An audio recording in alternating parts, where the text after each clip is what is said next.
بسم اللہ الرحمن الرحیم۔ فیکٹیکل کے معزز ناظرین کو السلام علیکم۔ ناظرین محترم، آج ہم بات کریں گے ایک چیتا ایک آدمی کے خیمے میں اس وقت داخل ہوا جب وہ آدمی سو رہا تھا۔ یقیناً وہ آدمی سیر کرنے یا پھر شکار کرنے اس جگہ گیا تھا اور یہ چیتا بھی وہاں آ نکلا۔ جنوبی روس خوبصورتی کے لحاظ سے اپنی مثال آپ ہے۔ وہاں بہت سے خوبصورت جنگلات ہیں جن کے بیچوں بیچ بہت سے دریا گزرتے ہیں۔ موسم گرما میں ہر چیز خوبصورت ہوتی ہے، اس کے ساتھ ساتھ موسم خزاں اور سردیوں اور بہار کا موسم بھی اپنا جادو رکھتا ہے۔ وہاں کے رہنے والے لوگ ان وسیع جنگلات میں مشرومز اور دیگر جنگلی پھل وغیرہ لینے جاتے ہیں۔ اس کے علاوہ وہاں پر موجود جانوروں کو دیکھنے کے ساتھ ساتھ مچھلیاں بھی پکڑی جا سکتی ہیں، مگر یہ جنگلی جانور آپ پر حملہ بھی کر سکتے ہیں جب انہیں اپنی جان کا خطرہ ہو یا کھانے کو کچھ نہ ملے۔ اس لیے جب لوگ ان خوبصورت مگر خطرناک جگہوں پر جاتے ہیں تو وہ اپنے ساتھ کوئی نہ کوئی ہتھیار ضرور رکھتے ہیں، اور زیادہ تر گروپ کی شکل میں ہی جاتے ہیں۔ مگر ان لوگوں میں ایک شخص ایسا بھی تھا جو کہ ان جنگلات میں اکیلے جانا پسند کرتا تھا۔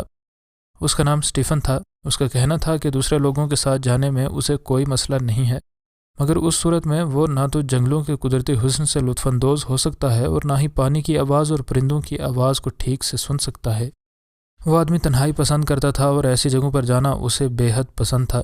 جنگل میں جا کر کیمپنگ کرنا اسے بے حد اچھا لگتا تھا، جہاں وہ رات کو تارے دیکھتا رہتا اور صبح سویرے اٹھ کر سورج طلوع ہونے کا دلکش منظر دیکھنے کا منتظر ہوتا۔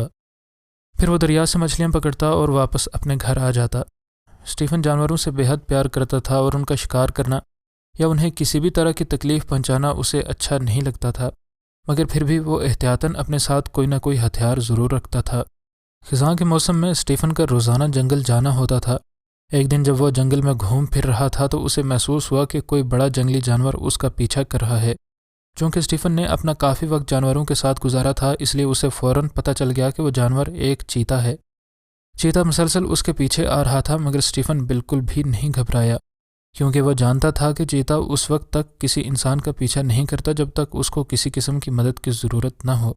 ناظرین محترم، اس کے بعد اسٹیفن اس کا پیچھا کرنے کی وجہ جاننا چاہتا تھا، مگر شروع میں اسے کچھ سمجھ نہیں آئی کہ آخر مسئلہ کیا ہے۔ بہرحال اسٹیفن وہاں سے چلا گیا اور معمول کے مطابق اپنا ٹینٹ لگا کر سو گیا، مگر جب وہ صبح اٹھا تو یہ دیکھ کر حیران رہ گیا کہ وہی چیتا اس کے ٹینٹ سے تھوڑے دور بیٹھا اسے دیکھ رہا تھا۔ وہ آدمی پریشان ہو گیا کہ کیسے کوئی جانور کسی ایک ہی انسان کا پیچھا کر سکتا ہے، جبکہ اس کو پتہ بھی ہو کہ اس آدمی کے پاس کوئی ہتھیار بھی ہے جس سے وہ اسے نقصان بھی پہنچا سکتا ہے، کیونکہ عموماً جانور ہتھیار دیکھ کر ہی گھبرا جاتے ہیں کہ کہیں انسان انہیں مار ہی نہ ڈالے۔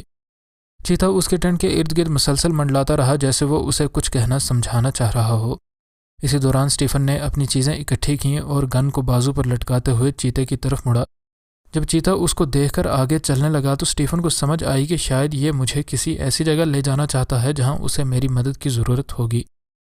اس لیے اسٹیفن نے اس کے ساتھ جانے کا فیصلہ کیا تاکہ وہ پتہ لگا سکے کہ آخر اصل بات ہے کیا۔ کچھ کلومیٹر اس چیتے کے پیچھے چلنے کے بعد اسٹیفن اس چیتے کے ساتھ ایک کھلی جگہ میں داخل ہوا، اور ادھر یہ چیتا اپنے چھوٹے چھوٹے بچے منہ میں دبائے واپس آ چکا تھا۔ اسٹیفن بہت حیران ہوا۔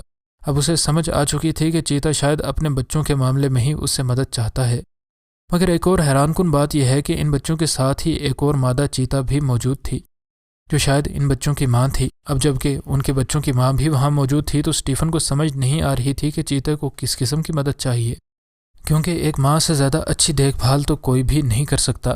جب اسٹیفن چند قدم آگے بڑھا تو اسے معلوم ہوا کہ ان بچوں کی ماں مر رہی تھی اور بہت مشکل سے سانس لے رہی تھی۔ اس آدمی نے کافی کوشش کی کہ وہ اسے مرنے سے بچا سکے، مگر وہ ناکام ہو گیا اور آخر کار وہ مر گئی۔ چیتا سمجھ چکا تھا کہ اب ان بچوں کی ماں اس دنیا میں نہیں ہے، اس لیے اسے کوئی نہ کوئی ایسا مددگار چاہیے تھا جو ان بچوں کو دودھ پلا سکے اور ان کی دیکھ بھال بھی کرے، اور خوش قسمتی سے اسے اسٹیفن مل گیا۔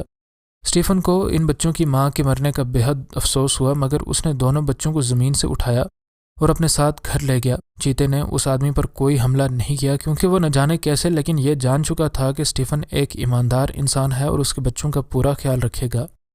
گھر آنے کے بعد اسٹیفن دونوں بچوں کو قریبی گاؤں میں ہی ایک ڈاکٹر کے پاس لے گیا تاکہ ان کی ماں سے لگنے والی بیماری سے ان بچوں کو بچایا جا سکے۔ اس ڈاکٹر نے ان بچوں کو انجیکشن لگایا اور ساتھ ہی کچھ دوائیاں بھی دیں اور اسٹیفن کو ضروری ہدایت کی کہ ان بچوں کا خیال کیسے رکھا جائے، اور وہ وقت پر انہیں دوائیوں کے ساتھ ساتھ دودھ بھی دیتا رہے تاکہ وہ پھر سے تندرست ہو جائیں۔ اس نے ڈاکٹر کی ہدایت پوری طرح سے مانی اور جلد ہی دونوں جوان چیتے تندرست و توانا ہو گئے۔ اب وہ گھر کے اندر ہی آہستہ آہستہ چلتے پھرتے بھی تھے۔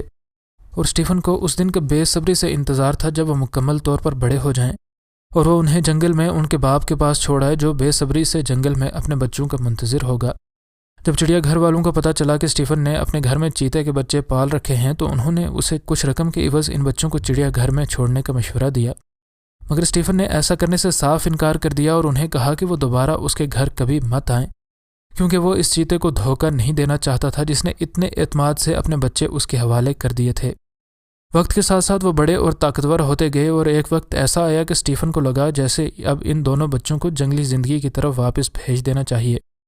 چنانچہ اس نے ایسا ہی کیا اور ان بچوں کے والد کو ڈھونڈنے کی بہت کوشش کی پر وہ کہیں بھی نہ مل سکا، مگر اسٹیفن اپنا مقصد پورا کرنے کے بعد گھر واپس روانہ ہوا۔ اسٹیفن اب اکثر اس جگہ جاتا تھا جہاں اسے وہ دونوں بچے پہلی بار ملے تھے، کیونکہ وہ جگہ کیمپنگ کے لیے بہت اچھی تھی۔ اس آدمی کے وہم و گمان میں بھی نہیں تھا کہ وہ چیتا یا اس کی فیملی اسے دوبارہ کبھی ملیں گے۔ کچھ سال گزرنے کے بعد اسٹیفن پھر سے جنگل گیا، اپنا ٹینٹ لگایا اور کھانا بنانے لگا، مگر اس کو وہ جگہ بہت عجیب سی لگی۔ اس کو کچھ وہم سا ہونے لگا، لیکن اس نے اپنے دماغ سے تمام تر وسوسے نکال دیے۔ جب وہ اپنے خیمے سے تھوڑا دور لکڑیاں اکٹھی کرنے میں مصروف تھا تو ایک بڑے سے ریچھ نے اس پر حملہ کر دیا۔ بدقسمتی سے اس وقت اسٹیفن کے پاس بندوق بھی نہ تھی اور اسے اپنا آپ شدید مشکل میں پھنسا محسوس ہوا۔ اس نے فوراً جو لکڑیاں اکٹھی کی تھیں وہ اس ریچھ کی طرف پھینکنے کی کوشش کی اور وہاں سے بھاگ نکلا، مگر ریچھ نے اسے پکڑ لیا اور زمین پر گرا دیا۔ مگر اچانک دو چیتے وہاں نمودار ہوئے اور ریچھ پر حملہ کر دیا اور اسے اسٹیفن سے دور بھگا دیا۔ ریچھ نے پھر سے اسٹیفن پر حملہ کرنے کی کوشش کی، مگر دونوں چیتے اس پر اپنے پنجے گاڑ کر کھڑے ہو گئے۔ اتنی دیر میں اسٹیفن بھی اپنی بندوق لے کر آ چکا تھا۔ جب وہ اپنے خیمے سے باہر آیا تو اس نے دیکھا کہ یہ وہی چیتے تھے جن کو بہت سال پہلے اس نے اپنے گھر میں رکھ کر بچوں کی طرح پالا تھا، جنہوں نے اس کے احسان کا بدلہ اسٹیفن کی جان بچا کر دیا۔ اسٹیفن ان کو دیکھ کر بہت خوش ہوا۔ ناظرین، چیتے کے بچے جب پیدا ہوتے ہیں تو وہ دیکھ نہیں سکتے اور بینائی سے محروم ہوتے ہیں، اور 100 میں سے صرف 50 ٹائیگر کے بچے ہی بڑے ہو پاتے ہیں۔ ایک بڑے چیتے کے ہرانے کی آواز 3 کلومیٹر دور تک سنی جا سکتی ہے اور وہ 65 کلومیٹر فی گھنٹہ کی رفتار سے دوڑ بھی سکتا ہے۔ ان کے پنجوں میں اس قدر طاقت موجود ہوتی ہے کہ ایک چیتے کے پنجے کا صرف ایک وار ہی انسان کو ابدی نیند سلا سکتا ہے۔ چیتے بہت زیادہ زندگی نہیں جی پاتے اور صرف 20 سے 25 سال ہی زندہ رہ سکتے ہیں، اور آج تک کا سب سے زیادہ عمر جینے والا چیتا صرف 25 سال تک ہی زندہ رہ سکا۔ ایک اور زبردست بات جو ان چیتوں کے ساتھ جڑی ہے وہ ہے ان جانوروں کے اندر موجود دوسرے جانوروں کی آوازوں کا نقل کرنے کی صلاحیت۔ یہ اپنے شکار کو لبھانے کے لیے دوسرے جانوروں کی آوازیں نکال سکتے ہیں اور یوں ان کو اپنی طرف بلا کر چھپ کر ان پر وار کرتے ہیں۔ ناظرین، آپ کو ہماری یہ کہانی کیسی لگی؟ کمنٹ باکس میں ہمیں اپنی رائے سے ضرور آگاہ کریں، اور مزید معلوماتی ویڈیوز کے لیے ہمارے چینل کو سبسکرائب کر لیں۔ ویڈیو پسند آنے کی صورت میں لائک اور شیئر ضرور کریں۔